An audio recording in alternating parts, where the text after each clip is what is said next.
Gentlemen, welcome to the channel. I am 8mm Mauser Man.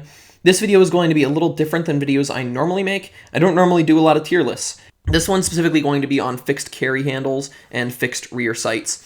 Now, I have been wanting to make a video like this for a while. While my camera was down for a little while, I figured now would be the time to do it because I don't need to show my face. Now, a few disclaimers. This is what I think is cool. It's not necessarily about which one is the best or most practical. I will give some feedback on practicality, and that definitely is a factor, but the number one factor is how cool do I think it is. The other thing to note, all of these are going to be above F tier. F is for flat top. Getting into it, the first one we're going to talk about is the slick side. The slick side, also known as the 601 or 604 upper, has no forward assist, no brass deflector, sorry lefties, and a A1 style rear sight. The A1 style rear sight, you adjust with a bullet tip to adjust for the windage, and it just has dual apertures that flip for elevation. Most common today, people will do a 25 to 300 yards on the larger aperture, and then they'll use the close range aperture for that in between. So the slick side is really cool, but I am personally a part of forward assist gang. So that goes in B tier for me. I'd like to own one of these. One of the biggest advantages is the lightweight. However, they are just really cool. Going on to the next one, we have the A1. The A1 is my baby. I love my M16 A1 clone. It's put together from a parts kit. The biggest difference between the slick side and the M16 A1 is simply the forward assist. The M16 A1 used the same style rear sight and has a teardrop style forward assist. A1, S tier. Absolutely love the A1. The A2 is, in my opinion, probably the most practical carry handle upper, and that is an unpopular opinion, but I really like the A2. The main difference between the A1 and the A2, number one is the brass deflector right here, and then number two is the different style of rear sight. It added a rear sight that is adjustable by a knob on the side for windage, and then it has a bullet drop compensator wheel below that you can adjust anywhere from 300 all the way out to 800 yards. So I think that bullet drop compensation is really, really helpful. And then also it changed the aperture out to a smaller aperture for more precise shooting, and then a larger aperture that is for close range fighting as well as nighttime use. I really like the A2. I think the larger aperture is a good improvement because you can use the larger aperture like a red dot at extremely close ranges, and I like the bullet drop compensation better than the M16A1. It is still A tier just because I don't think it has as much vibe to it. However, next up is the C7. The C7 is basically an A1 with a brass deflector. That's it. That's the only difference. But the brass deflector is really good for those left-handed shooters out there, and it's also really good for those people who are doing Gothic Serpent clones, people who are cloning very specific rifles. The C7 is really cool. I'd really like to get my hands on one of these recently. That's probably going to be my next carry handle. Okay, now we're getting into the chopped carry handles. Now, before you had flat tops, people were taking their carry handle uppers, and they would chop the carry handle off. And then they would attach a Picatinny or a Weaver rail, and they would use it like that. Now, some people would chop the carry handle entirely off, including the rear sight, so that they could attach a scope or something like that. Other people would keep the rear sight intact, and then they would attach a red dot, and that's what the chopped carry handle is. So first up, we have the A1 style. Now, the A1 rear sight is a little bit, in my opinion, more prone to breakage than the A2 just because there's less material there. But when you chop a lot of that carry handle off, you're moving a connection point to the upper receiver. And so I think the chopped carry handle A1s, one, I don't think they look as cool as the chopped carry handle A2s, and two, I just think they're a little more flimsy. This one goes in D tier for me. And then we have the chopped carry handle A2. Now, just given some options that come along later, I personally would not chop an A2 myself, but for the homemade ones, it is a little bit sturdier, so that gets it up to C tier. Next, we have the trigger charger. The trigger charger was the first style of AR-15 and even back to the original AR-10s.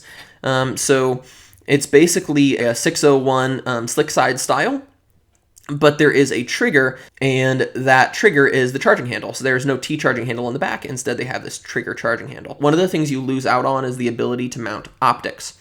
With the A1s, A2s, C7s, there is a hole drilled in the carry handle so that you can mount a Picatinny rail or an ACOG or some other styles of sights.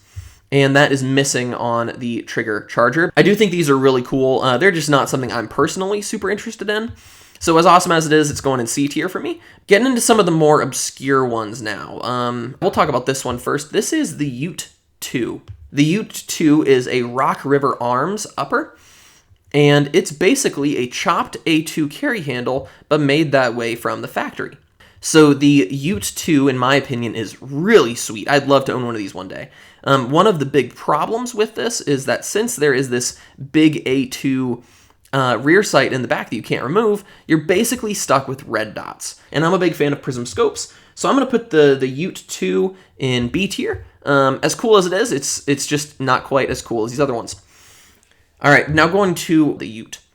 The Ute has basically the same style as the Ute 2, except the Picatinny rail is slightly raised up, and that would give you the ability to use this with certain magnifier mounts and certain prism scopes. I think that that's a pretty big advantage, and I think these are just really cool. So if you have one of these or have more information on one of these, I would love to hear about it. But because of that slightly higher mount, I'm going to give this an A tier. One other thing to note, I don't actually own one of these uppers, but I do have a detachable carry handle style mount made by Rock River Arms. It's basically mimics this exact same thing. When you put a red dot on top of one of these, if it has a true co-witness, it basically makes it like a red dot mount on top of a carry handle or like a Unity fast mount. And then if you have a low profile mount, or if you mount like an RMR style sight on one of these, it will be basically a 1/3 co-witness. Now, next we have the Colt DOE uppers.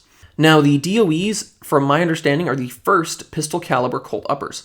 They have the brass deflector right here, and then they also have this shorter door, about 3/4 length, for the dust cover.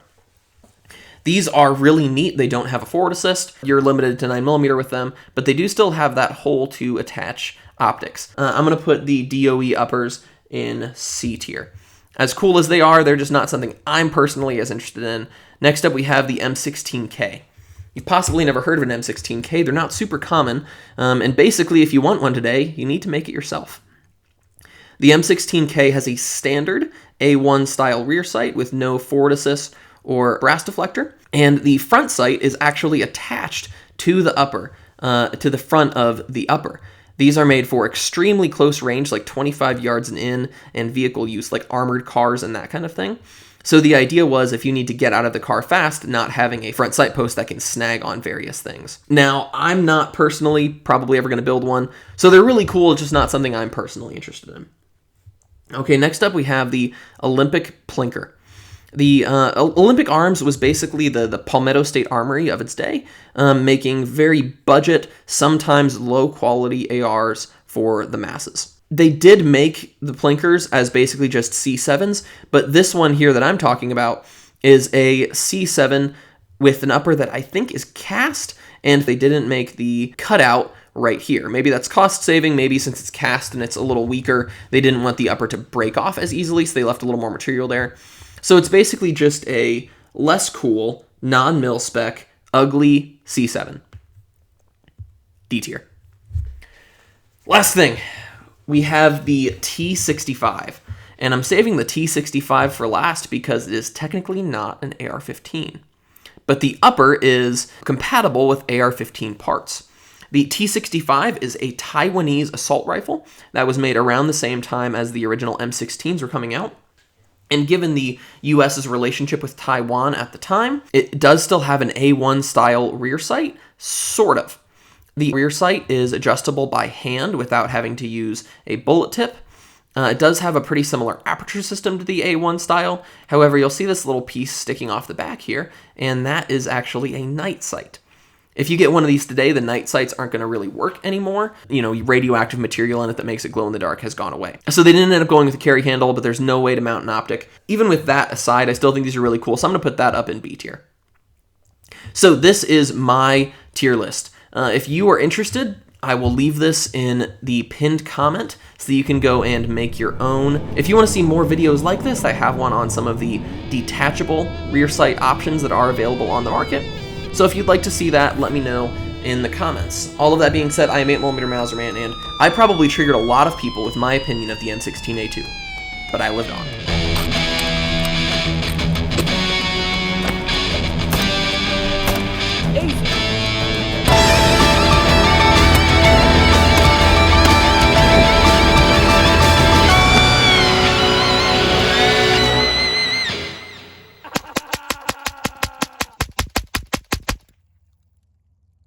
Keep the change, you filthy animal.